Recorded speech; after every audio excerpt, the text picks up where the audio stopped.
TV सत्यमेव व्रतम। मेरा booth सबसे मजबूत अशी लढाई लढा रावसाहेब दानवे यांचे बूथ प्रमुखांना आवाहन। महाराष्ट्रात विधानसभेचा मुहूर्त लवकरच लागणार असून विधानसभा निवडणुकीची तयारी भारतीय जनता पक्षाकडून करण्यात येत आहे। याचाच एक भाग म्हणून हिंगोली इथं महाराष्ट्र राज्याचे निवडणूक प्रमुख तथा माजी केंद्रीय मंत्री रावसाहेब दानवे यांच्या मार्गदर्शनाखाली बूथ प्रमुख व शक्ती केंद्र प्रमुख यांच्या मेळाव्याचे आयोजन करण्यात आले। यावेळी हिंगोलीचे आमदार तानाजी मुटकुळे, भारतीय जनता पक्ष जिल्हाध्यक्ष फुलाजी शिंदे, महिला जिल्हा अध्यक्ष उज्ज्वला तांबाळे, माजी आमदार गजाननराव घुगे, माजी आमदार रामराव वडकुते, माजी नगर अध्यक्ष बाबाराव बांगर, हिंगोली शहर अध्यक्ष कैलास काबरा, प्रशांत सोनी व भाजपाचे स्थानिक नेते व कार्यकर्ते उपस्थित होते। यावेळी आपल्या खास शैलीत भाषण करताना वेगवेगळ्या मुद्द्यावर आपले मार्गदर्शन केले। यावेळी बूथ प्रमुखांनी आपले बूथ मजबूत केलं पाहिजे आणि भाजपला मजबूत केलं पाहिजे असे सांगितले। ते बहुमत प्राप्त केलं, पण असं असताना काँग्रेसला असं वाटतं की आम्ही जिंकलो देशात आणि त्यामुळे त्यांच्यामध्ये स्पर्धा लागली की आता आम्ही विधानसभा जिंकतो, आम्ही विधानसभा जिंकतो। कोण जिंकलं जाण्याचा हिशोब लावा जरा। भारतीय जनता पार्टीला एकट्याला 240 जागा या देशात भेटल्या। लोकसभेच्या 3 निवडणुकीत काँग्रेसला जेवढ्या जागा मिळाल्या नाही तेवढे या निवडणुकीत एकट्या भारतीय जनता पार्टीला मिळाल्याचा हिशोब लावला। 3 निवडणुकीत जर एकत्र केलं तरी त्याच्यापेक्षा जास्त जागा भारतीय जनता पार्टीने या निवडणुकीत जिंकल्या। आणि असं असताना सुद्धा आम्ही जिंकल्याचं ते आव्हानतात। आणि दुसरी गोष्ट तुम्ही लक्षात घेतली पाहिजे की देशामध्ये जेवढे काही राजकीय पक्ष आहेत त्यांच्या सगळ्यांच्या जागा जर एक केल्या तर त्यांच्यापेक्षाही आपल्या जागा जास्त झाल्या। लावला असं अरे बंद कर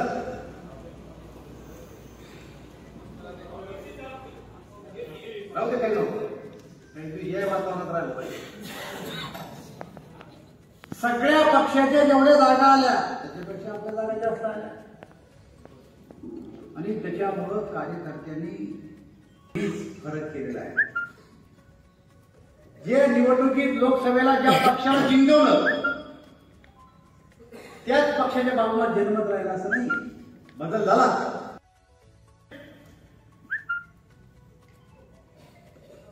की त्या बदलाचा मी कल्पना करू शकत नाही। मला आठवतं की जनता पार्टी होती, मी जनता पार्टीमध्ये होतो। नागरधारी शेतकरी आमचं चिन्ह होतं। 77 ला भारतीय जनता पार्टी जिंकली, जनसंघ त्या दिल्लीत झाला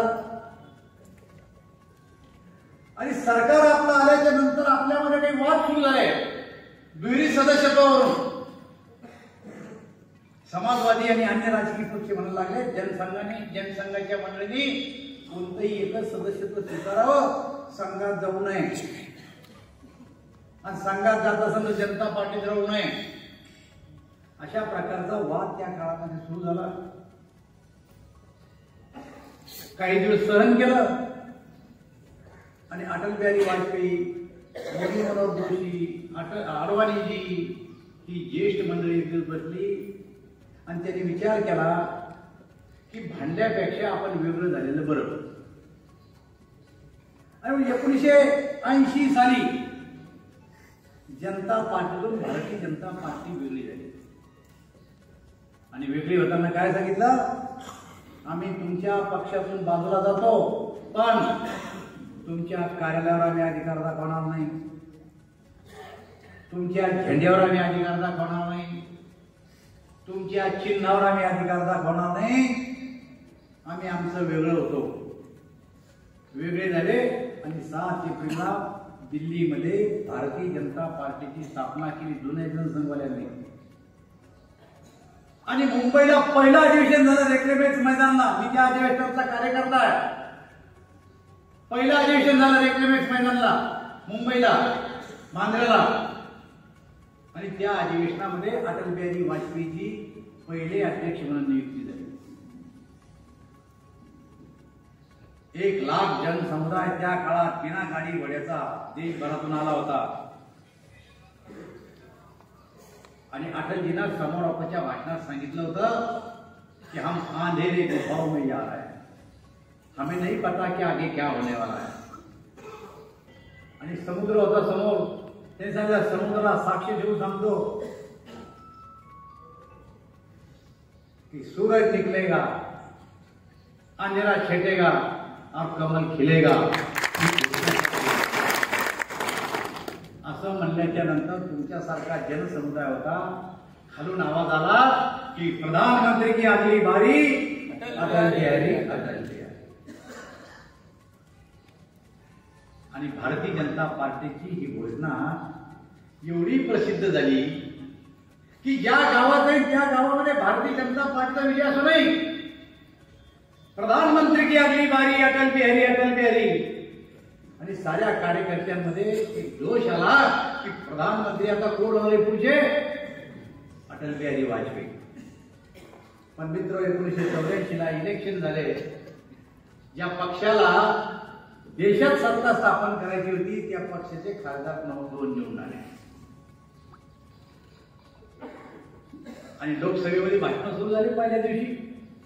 देशात राज्य करणार कोण, ज्यांचे खासदार दिल्लीत 2, सरकार चलाना खेल नहीं, जिस दिए में तेल नहीं, सरकार चलाना खेल नहीं, ही आपली टिंगल जवळ गेली। पण त्या काळातले भारतीय जनता पार्टीचे कार्यकर्ते त्यांच्या बोलण्याला आवडले नाही, नेतृत्व खचून गेलं नाही।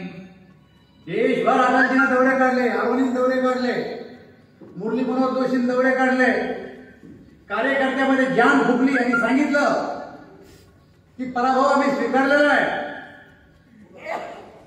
पण कार्यकर्त्यांना पुन्हा एकदा जोशाना जोमाना आपण कामाला लागा। आणि म्हणता म्हणता म्हणता भारतीय जनता पार्टी वाढत गेली आणि ज्या वेळेस अटल बिहारी वाजपेयी यांचा मृत्यू झाला, त्यांच्या अंत्ययात्रेला ज्या भारतीय जनता पार्टीचे 2 खासदार निवडून आले होते, त्या अटल बिहारी वाजपेयीच्या अंत्ययात्रेला या राज्याचे भारतीय जनता पार्टीचे 18 मुख्यमंत्री आणि देशाचा प्रधानमंत्री पायी चालत गेले। ही ताकद भारतीय जनता पार्टीच्या कार्यकर्त्यात आहे। इथं कोण कोण 77 ला भाजपमध्ये होतं मला माहित नाही, पण मी स्वतः भारतीय जनता पार्टीमध्ये 77 पासून काम करतो, 26 निवडणुका लढलो, आत्ताशी काफी शहरात आहे। 18 मुख्यमंत्री भाजपचे, प्रधानमंत्री। आणि आज जर विचार केला तर या देशामध्ये सगळ्यात मोठी पार्टी कोणती, तर भारतीय जनता पार्टी आहे। सगळ्यात जास्त खासदार कोणते, भाजपचे, सगळ्यात जास्त आमदार कोणते, भाजपचे, सगळ्यात जास्त सरपंच, सगळ्यात जास्त नगरपालिकेचे अध्यक्ष, सगळ्यात जास्त महापालिका, 12 जिल्हा परिषद जिंकल्या मी अध्यक्ष असताना या राज्यामधल्या। आणि सगळ्यात जास्त सदस्य संख्या असलेली पार्टी कोणती असेल तर ती भारतीय जनता पार्टी आहे। त्या पार्टीचे आपण कार्यकर्ते याचा विचार आपण केला पाहिजे। आणि म्हणजे एखाद्या निवडणुकीमध्ये अपील जर मिळालं तर खचून न जाता पुन्हा ताकदीनं पुन्हा हिमतीनं विधानसभेच्या निवडणुकीला आपण कामाला लागलं पाहिजे। विधानसभेच्या निवडणुका काही फार अवघड असं नाही, कार्यकर्त्यामध्ये जान आली पाहिजे, कार्यकर्त्यामध्ये जोश आला पाहिजे, लोक तयार आहेत, कार्यकर्त्यांना तयार व्हायला पाहिजे। आपल्या ज्या योजना आहेत, आता जिल्हा अध्यक्ष भुगे साहेब सांगत होते, चांगली मांडणी करून लोकांच्या गळी उतरवल्या पाहिजे। तर मी तुम्हाला सांगतो, लोक तुमच्या पाठीमागे यायला तयार आहे, कार्यकर्ता घरोघर पोहोचला पाहिजे।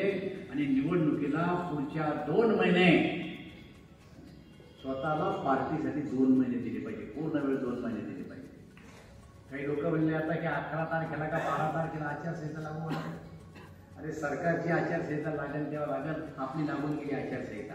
कार्यकर्त्याने फक्त स्वतःला समजून घेतलं पाहिजे की आता आचारसंहिता लागली म्हणून आपल्यासाठी 2 महिने कुठलंही काम न करता फक्त पार्टीसाठी मी काम देईन, तर त्याला कार्यकर्त्याचा मेळावा म्हणजे पाहतो। आणि मग माझी या ठिकाणी आग्रहाची विनंती आहे आपल्याला, या बैठकीतून जाताना जी पक्षाला जबाबदारी तुमच्यावर दिली ही जबाबदारी स्वतःची जबाबदारी समजून या बैठकीतून पुन्हा बाजून बाहेर गेली पाहिजे की नाही मी आता 2 वर्ष 2 महिने माझ्या पक्षासाठी दिले.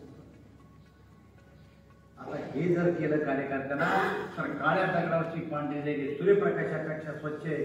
कोणत्याही भविष्यकाळाला विचारायची गरज नाही. या राज्यामध्ये भारतीय जनता पार्टी आणि मित्र पक्षाचं सरकार पुन्हा आणण्याची माझी जान कोणा फुकायची बाहेरून कोणी येऊन तुमच्या जान फुकीन का. तर कार्यकर्त्यांनी बैठक घेतली पाहिजे आपल्या बूथची आपल्या मंडळाची. कार्यकर्ते हे पैसे मिळून कोर्टात गेल्याचा इतिहास आहे आपल्याजवळ. कोर्टात गेल्याचा इतिहास आहे आपल्याजवळ.